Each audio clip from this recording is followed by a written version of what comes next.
آبادی کے حساب سے آپ لوگوں کو ان کا حق دے دیجئے. ہم تو خدا نہ خواستہ کسی سے حق چھیننے کے اس میں نہیں ہے کہ آپ کسی کا حق چھین کے اس کو دے دو. نہیں، جن کی جتنی آبادی ہے ان کو اتنا حصہ ملنا چاہیے. تاج عمر صاحب کے ہاتھ کس نے روکے ہوئے ہیں؟ بہت ہی سنجیدہ ایشو ہے. اس میں جو نوجوان جو محنت کرتے ہیں، ہمارے بچے بچیاں، اور قابل بننے کی کوشش کرتے ہیں، تو جب آگے چل کے آپ کی محنت اور قابلیت کی کوئی قیمت ہی نہیں ہوگی تو آپ کیا کرو گے؟ آپ کے پاس 95% مارکس ہیں، دوسری طرف سے 65% والا ہے، تو 95% والا رہ جاتا ہے تو کیا کریں گے؟ We are pushing them to the وال.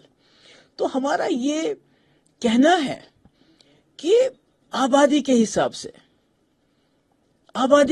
سے آپ لوگوں کو ان کا حق دے دیجئے. ہم تو خدا نہ خواستہ کسی سے حق چھیننے کے اس میں نہیں ہے کہ آپ کسی کا حق چھین کے اس کو دے دو. نہیں، جن کی جتنی آبادی ہے ان کو اتنا حصہ ملنا چاہیے. اور یہی کہہ کے نیشنل کانفرنس سے پہلے پارلیمنٹ میں ووٹ لیے کہ ہم یہ پارلیمنٹ میں مسئلہ اٹھائیں گے.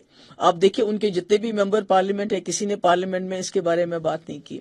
اس کے بعد کہا نہیں، اب ہمیں یہاں ووٹ دے دیجئے، ہم سرکار بنائیں گے تو ہم آپ کا مسئلہ حل کریں گے. سرکار بنائی اور اس کے بعد بھی کچھ نہیں ہوا. اور کل جب پروٹیسٹ کیا یہاں کے نوجوان بچے بچیوں نے، تو بہت امیدیں لے کے وہ یہاں کے وزیر اعلیٰ کے پاس گئے. تو انہوں نے کیا کہا؟ انہوں نے کہا 6 مہینے انتظار کرو. کیوں؟ کیونکہ کورٹ کا ڈیسیجن تب تک آ جائے گا. تو اگر 50 سیٹیں لینے کے بعد 3 ممبر پارلیمنٹ ہونے کے بعد لوگوں کو پروٹیسٹ کرنا، اور پروٹیسٹ کے بعد آپ ان کو بولیں گے 6 مہینے انتظار کرو تاکہ کورٹ کا فیصلہ آ جائے، تو پھر آپ نے کیا کرنا ہے؟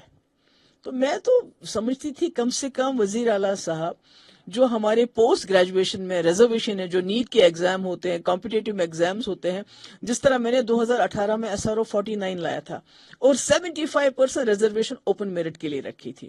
اس کا ریزن کیا ہو سکتا ہے جو یہ فیصلہ لیا گیا ہے؟ مطلب کس کا؟ کیا مقصد ہو سکتا ہے اس کا؟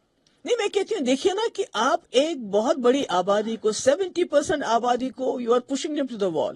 آپ ان کو دیوار کے ساتھ لگا رہے ہیں، ان کی محنت، ان کی مشقت، ان کی قابلیت کو اگنور کر رہے ہیں، تو وہ کہاں جائیں گے؟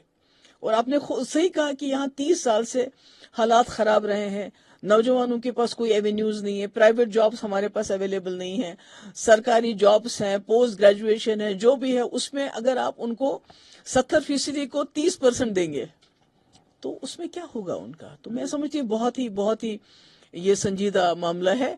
اس میں وزیر اعلیٰ کو کورٹ کے فیصلے کا انتظار کیے بغیر، ایک تو میں چاہتی ہوں کہ وہ اس میں SRO 49 کو اسٹڈی کریں، وہ دیکھیں تاکہ جو پوسٹ گریجویشن میں ہے اس میں اوپن میرٹ والوں کو ابھی سے حصہ ملے.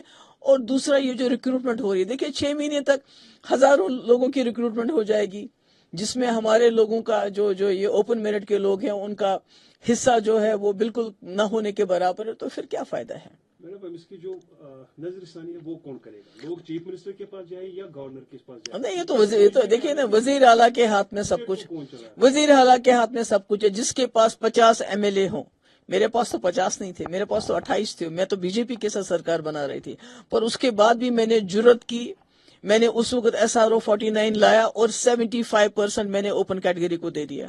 تو آج عمر صاحب کے ہاتھ کس نے روکے ہوئے ہیں؟ لیکن وہ تو کہہ رہے ہیں کیونکہ یہاں بزنس رول کا ایشو ہے. نہیں، یہ تو دیکھیے نا، کہنے کو تو بہت کچھ کہہ سکتے ہیں، تو میں سمجھتی ہوں کہ اگر ایک وزیر اعلیٰ 50 ممبر ہونے کے باوجود، 3 ممبر پارلیمنٹ ہونے کے باوجود بھی مطلب لوگوں کو ریلیف نہیں دے سکتے ہیں، لوگوں کو ان کا حق نہیں دے سکتے ہیں، تو پھر کیا فائدہ ہے؟